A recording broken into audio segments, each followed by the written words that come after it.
வணக்கம். 7 Winstar technology. இப்போ charging கம்ப்ளைண்ட்டையும் ISP பின்னோட்டையும் பற்றி பார்க்க போகிறோம். நம்ம சார்ஜரில் வோல்ட்டு இன்புட் ஆகுது அப்படின்னு சொன்னால் அவுட்புட்டில் நம்மளுக்கு வந்து அந்த லைன் எங்கே போய் சேருதோ அந்த அவுட்புட் லைன் பேட்டரி பாயிண்ட் இருந்துச்சுன்னா அந்த பேட்டரி பாயிண்ட் கனெக்டரில் வோல்டேஜ் செக் பண்ணி பார்க்கணும். இப்போ இங்கே செக் பண்ண பாருங்கள், இங்கே வரும்போது 5 வோல்ட் காமிக்குது. ஆப்போசிட் பார்க்கும்போது பாருங்கள் வோல்டேஜ் வந்து கம்மியாக காட்டுது.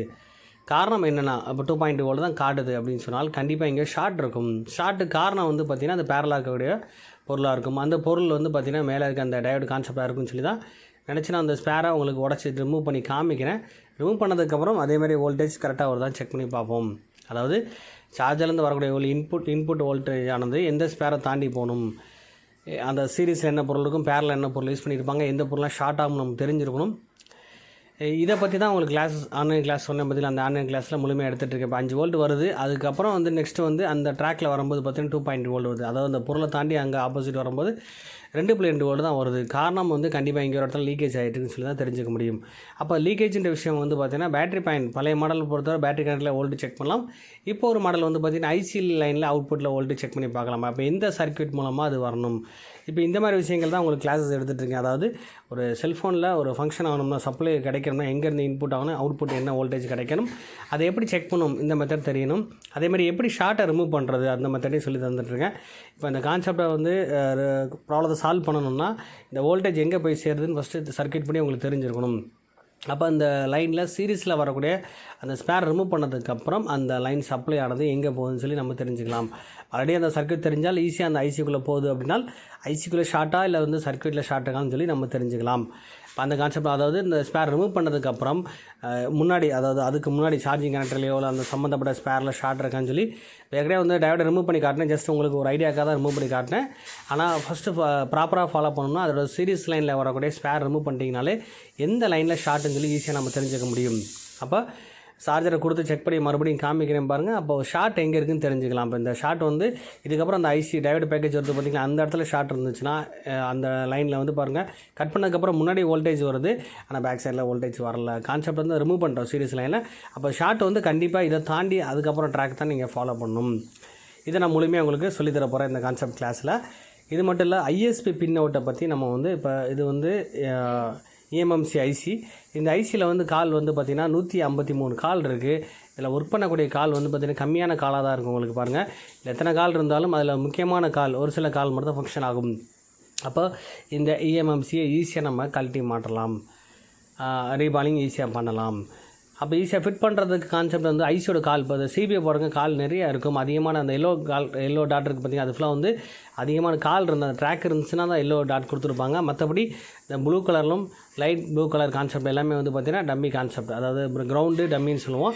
இது மாதிரி ஒவ்வொரு காலுக்கும் இந்த எல்லோ டாட்டை வந்து நம்ம கிளிக் பண்ண எங்கே ட்ராக் இருக்குதுன்னு சொல்லி நம்ம தெளிவாக தெரிஞ்சுக்கலாம். அப்போது ஒரு கான்செப்ட் முழுமையாக தெரிஞ்சிட்டோம்னு சொன்னால் அந்த ஐசியில் எத்தனை பின் இருக்குது இதெல்லாம் ஃபங்க்ஷன் ஆகும். அப்போ இதெல்லாம் முக்கியமோ அதை மட்டும் நம்ம ஃபாலோ பண்ணாலே போதும். அந்த ஐசியை நம்ம ஈஸியாக கழட்டி மாட்டுறது ஈஸியாக தெரிஞ்சுக்கலாம் சொல்ல வரேன். அப்போ நம்ம வந்து ஒரு சில ஐசியை வந்து ஈஸியாக கழட்டுற மாதிரி காமிப்பாங்க. ஆனால் EMC கான்செப்ட் கால் பின் வந்து கம்மியான பின் தான் இருக்கும். கம்மியான பின் தான் ஒர்க் ஆகும். இப்போ கிட்டத்தட்ட 153 பின் சொன்னேன் நான். எல்லா பின் ஒர்க் ஆக போகிறது கிடையாது, ஒரு சில பின் மட்டும் தான் ஒர்க் ஆகும் போகுது. இப்போ ஐஎஸ்பி பின் கான்செப்ட் வந்து ஜம்பர் பண்ணுறதுக்கு அந்த ஐஎஸ்பி அடாப்டருக்கு வச்சு தான் நம்ம வந்து ஜம்பர் பண்ண போகிறோம், அது UFI பாக்ஸை வச்சு. அப்போ ஒவ்வொன்றுக்கும் அதோட பேர் டீட்டெயில் தெரியணும். டேட்டா CMT CLK மைனஸ் கிரவுண்டுன்னு சொல்லுவோம். அப்புறம் VCC VCCன்னு சொல்லி 2 வோல்டேஜ்.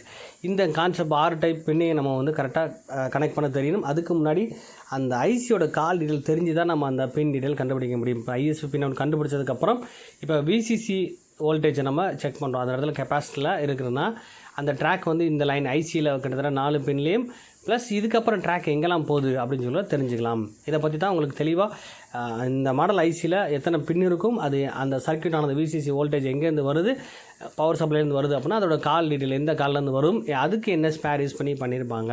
இந்த ஸ்பேர் இருக்குது பார்த்திங்கன்னா அதுக்கும் ட்ராக் இருக்கும். அப்போ இதை வச்சு நம்ம VCCQ எங்கே VCC கான்செப்ட் VCC வோல்டேஜ் வந்து எங்கேருந்து வருதுன்னு சொல்லி தெரிஞ்சுக்கலாம். இது 2.8 வோல்ட் சார்.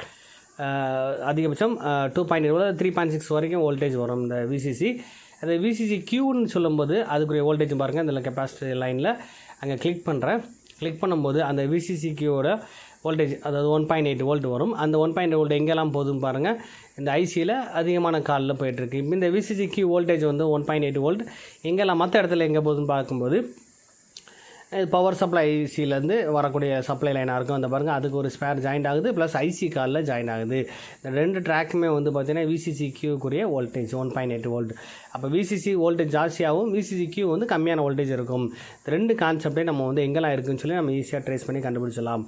இப்போ இந்த மாதிரி ஒவ்வொரு செல் EMC கான்செப்ட்டுக்கும் எப்படிலாம் பின் டீட்டெயில் எப்படி கண்டுபிடிக்கணும், அந்த கால் ட்ராக் எங்கெல்லாம் போகுதுன்னு சொல்லி கண்டுபிடிக்கலாம். இந்த பாருங்கள், இந்த ஃப்ளிக்கரிங்காக இருக்கக்கூடிய கான்செப்ட் எல்லாமே ட்ராக் வந்து நேராக வந்து எங்கெல்லாம் ஜாயிண்ட் ஆகுதுன்னு சொல்லி இதில் காமிச்சிருக்காங்க. இந்த மாதிரி ஒவ்வொரு ஐசியை பற்றியும் தெளிவாக நான் சொல்லி தந்துடுவேன் உங்களுக்கு. இதை முழுமையாக தெரிஞ்சிட்டாலே அந்த ஐசியை ஈஸியாக கழட்டி மாட்டுறது, ப்ளஸ் ஐசியில் என்னென்ன ப்ராப்ளம் இருக்கும், எத்தனை வோல்டேஜ் வரும், இந்த வோல்ட்டில் லீக்கேஜ் இருக்கா அப்படிங்கிறத தெளிவாக நம்ம தெரிஞ்சுக்கலாம். அதுமாதிரி நான் ISP பின்அவுட் VCCQ பற்றி சொல்லியிருக்கேன் நான். நெக்ஸ்ட் வந்து பார்த்திங்கன்னா ஒவ்வொரு டைப், அதாவது அந்த காலோட நெக்ஸ்ட்டு அடுத்தது பின்ஸை நம்ம ஃபாலோ பண்ணிக்கிறோம். திரும்ப வந்து VCC சப்ளை வோல்ட்டை காமிச்சிருக்கேன். அந்த ட்ராக் மறுபடியும் எங்கெல்லாம் போகுது, ஐசிக்குள்ளே மட்டும் இல்லை ஸ்பேர் போட்டும் போகுது. அப்போ இந்த ஸ்பேரை வச்சு நம்ம கன்ஃபார்ம் பண்ணிடலாம், இதில் லீக்கேஜ் இருக்கா, ஷார்ட் இருக்கா, வோல்டேஜ் இதோட கம்மியாக வருதா அப்படின்னு சொல்லி தெரிஞ்சுக்கலாம். அப்போ எங்கே ஷார்ட் கூட கண்டுபிடிச்சலாம், எது ஃபங்க்ஷன் ஆகுதுன்னு தெரிஞ்சுக்கலாம். அப்போ இதுலேருந்து வோல்டேஜ் வரும் தெரிஞ்சிட்டாலே அதில் ப்ராப்ளம் எங்கே ஈஸியாக நம்ம கண்டுபிடிக்க முடியும். அடுத்து நெக்ஸ்ட் நம்ம வந்து 1 by 1 அந்த கால் டீட்டெயில் பார்க்க போகிறோம் நம்ம. இப்போ நெக்ஸ்ட் வந்து பார்த்திங்கன்னா நம்ம சப்ளை லைன் வந்து பார்த்திங்கன்னா பார்க்கும்போது CMTயை பார்க்குறோம். CMT லைன் வந்து பார்த்திங்கன்னா CBUக்கும் அந்த EMMCக்கும் ஜாயினில் கனெக்ட் பண்ணி கொடுத்துருக்காங்க. இந்த 2 லைனுக்கும் கனெக்ட் பண்ணக்கூடிய கான்செப்ட் CMT ஜம்பர் லைன் அதில் தான் கொடுத்துருக்காங்க. அந்த கான்செப்ட்டு ஒரு ரெசிஸ்டர் மூலமாக அது கனெக்ட் பண்ணியிருக்காங்க. அப்போ CMT லைன் வந்து இங்கேருந்து நம்ம ஜம்பர் பண்ணி கூட அதில் கொடுத்துக்கலாம். அடுத்து நெக்ஸ்ட்டு வந்து நம்ம CLK லைனை பார்க்க போகிறோம். CLK லைன் வந்து பார்த்திங்கன்னா டேரெக்டாக CBUவில் கனெக்ட் பண்ணி வச்சுருப்பாங்க, ப்ராசரில் கனெக்ட் ஆகிருக்கு. அது மட்டும் இல்லை, அதோட அடுத்த நெக்ஸ்ட் லைன் அந்த ரெஸ்டர் கொடுத்துருப்பாங்க. அந்த ரெஸ்டர் அடுத்து எண்டு பாருங்கள் EMCயில் ஜாயிண்ட் ஆகிருக்கு. அப்போ அந்த காலுக்கும் இந்த காலுக்கும் இடையில் அந்த ரெஸ்டர் முக்கியம். இந்த ரெஸ்டர் ப்ராப்ளமாக வாய்ப்பு அதிகம். இதனால் கூட நம்ம வந்து கனெக்ட் ஆக அதாவது செல்ஃபோன் வந்து டேட்டா கூட வாய்ப்பு இருக்கும். இந்த மாதிரி ஸ்பேர்ஸை முழுமையாக தெரிஞ்சுக்கணும். அது மட்டும் இல்லை, அடுத்து டேட்டான்ற விஷயம் அந்த டேரெக்டாக வந்து த்ரூவாக வந்து ஐசியிலேருந்து கொடுத்துருவாங்க, CBUலேருந்து டேரெக்டாக கொடுத்துருக்காங்க. அது ஜம்பர் லைன் கொடுத்துருப்பாங்க, அந்த டாட் கூட வெளியில் இருக்கும், அதை வச்சு கண்டுபிடிச்சலாம். இதுவும் எங்கே போகுதுன்னா நேராக பவர் சப்ளைலேருந்து டேரெக்டாக சிக்னல் வருது அங்கேருந்து, அதை தெரிஞ்சுக்கலாம். அதாவது CBUலேருந்து வரக்கூடிய சிக்னல் பவர் சப்ளைக்கும் கனெக்ட் ஆகுது, அது டேட்டான்ற சிக்னல் கனெக்ட் பண்ணி கொடுத்துருக்காங்க. இது ஜம்பர் லைன் வெளியிலே இருக்கும். இது மாதிரி ஒவ்வொரு கான்செப்ட்டுக்கும், அதாவது ஒவ்வொரு ஐசியை பற்றி முழுமையாக தெரிஞ்சிட்டோம்னு சொன்னாலே இந்த ஐசியில் ப்ராப்ளம் இருக்கான்னு கூட ஈஸியாக கண்டுபிடிச்சலாம். அதேமாதிரி ஒவ்வொரு அந்த ட்ராக் லைனை ஃபாலோ பண்ணி கண்டுபிடிச்சலாம். இப்போ நம்ம கிட்டத்தட்ட வந்து 6 பின்னை நம்ம கண்டுபிடிச்சிட்டோம். கிரவுண்டு வந்து காமனாக கிரவுண்டு கொடுத்துடலாம். எத்தனை கால் இருந்தாலும் ஐசியோட கால் டீட்டெயில் முழுமையாக தெரிஞ்சுட்டு அதோட ட்ராக் எங்கெல்லாம் போகுது, அது எங்கெல்லாம் சப்ளை, மெயினாக வந்து அதுக்கு சப்ளை வோல்ட்டை முழுமையாக நம்ம தெரிஞ்சிட்டாலே போதும். ஒரு ஐசி எடுத்துட்டிங்கன்னா அதோட சப்ளை வோல்ட் எங்கெல்லாம் போகுது, எந்த ட்ராக் ஜாயிண்ட் ஆகுது, எந்தெந்த ஸ்பேர் யூஸ் பண்ணியிருப்பாங்கன்னா அப்போ அந்த ஒரு ஸ்பேரை ஃபாலோ பண்ணாலே நம்ம ஈஸியாக கண்டுபிடிச்சலாம். அதில் ஷார்ட் இருக்கா, வேல்யூ கம்மியாக இருக்கா அப்படின்னு சொல்லி கண்டுபிடிச்சலாம். இப்போ ஆம்பியர் ரீடிங் வச்சு கூட நம்ம தெளிவாக தெரிஞ்சுக்கலாம். இந்த வோல்டேஜ் ட்ராப் ஆக காரணம் இல்லை அதிகமாக எடுக்க ஒரு காரணம் என்னன்னு சொல்லி தெரிஞ்சிட்டோம். சொல்லலாம் ஆம்பியர் ரீடிங் வச்சு தெரிஞ்சிட்டாலே அங்கே வரக்கூடிய ஐசி ஆனது ப்ராப்ளம் இருக்கா இல்லைன்னு சொல்லி உடனே ஐசியை ரிமூவ் பண்ணி பார்க்கணும் அவசியம் இல்லை. ஐசிக்கு சப்போர்ட் பண்ணக்கூடிய ஸ்பேர் என்ன இருக்கோ அந்த ஸ்பேரில் வரக்கூடிய வோல்டேஜை வச்சு கன்ஃபார்ம் பண்ணிடலாம். அப்போ ஒவ்வொரு செக்ஷனுக்குரிய வோல்டேஜ் நம்ம முழுமையாக தெரிஞ்சிட்டால் மட்டும்தான் நம்ம முழுமையாக சர்வீஸ் பண்ண முடியும். அதோட ட்ராக் தெளிவாக தெரிஞ்சுக்கணும். அப்போ இங்கேருந்து ஃபாலோ பண்ணி ட்ராக்ஸ் எல்லாம் வருதுன்னு சொல்லி தெரிஞ்சுக்கணும். அதேமாதிரி ஐசியோட கால் டீல் முழுமையாக தெரிஞ்சிட்டாலே எத்தனை பின் ஒர்க் ஆகுமோ அந்த கான்செப்ட் முழுமையாக தெரிஞ்சிட்டாலே போதும். அப்போ ஐசி நம்ம ஈஸியாக எடுக்கிறேன்னு சொன்ன மாதிரி எடுத்து நான் ஃபிட் பண்ணலான்னு சொல்ல வரேன் நான். அதேமாதிரி CBUஸ் வரும்போது CBUவில் வந்து அதிகமான கால் இருக்கும், அதிகமாக ஒர்க் ஆகிற பின் இருக்கும். இது எப்போயுமே ஃபால்ட்டாக வாய்ப்பு இல்லை சார். ஜஸ்ட் ஏதாவது 1-2 இடங்களில் ப்ராப்ளம் அதிகமாக இருந்தால் மட்டும்தான் ப்ராப்ளமாக வாய்ப்பு இருக்குது தவிர மற்றபடி மற்ற ஐசி மாதிரி உடனே ஃபால்ட்டாக வாய்ப்பு கம்மி. இப்போ power supply, charging circuit, lighting மற்ற இடங்களில் வந்து வோல்ட்டு ஜாஸ்தியாக வரும், கண்டிப்பாக அங்கே ப்ராப்ளமாக வாய்ப்பு இருக்கும். மற்றபடி செல்ஃபோனில் வந்து அதிகமான ஃபால்ட்டுன்னு வரும்போது பார்த்திங்கன்னா பவர் சப்ளை மட்டும்தான். அடுத்து நெக்ஸ்ட் வந்து சொல்லலாம் EMC கான்செப்ட் வரும். இப்போ வந்து டேரெக்டாக வந்து நம்ம சாஃப்ட்வேர் கனெக்ட் பண்ணுறது UFI பாக்ஸை வச்சு கனெக்ட் பண்ணி டேரெக்டாக பண்ணலாம். ECGDAX கான்செப்ட் வந்து வச்சு பண்ண கூட நம்ம டேரெக்டாக பண்ணிக்கலாம். இந்த மாதிரி நெக்ஸ்ட் லெவல் கிளாஸ் எடுத்துகிட்ருக்கேன். இந்த வீடியோ பிடிச்சிருந்தா லைக் பண்ணுங்கள், ஷேர் பண்ணுங்கள், கமெண்ட் பண்ணுங்கள்.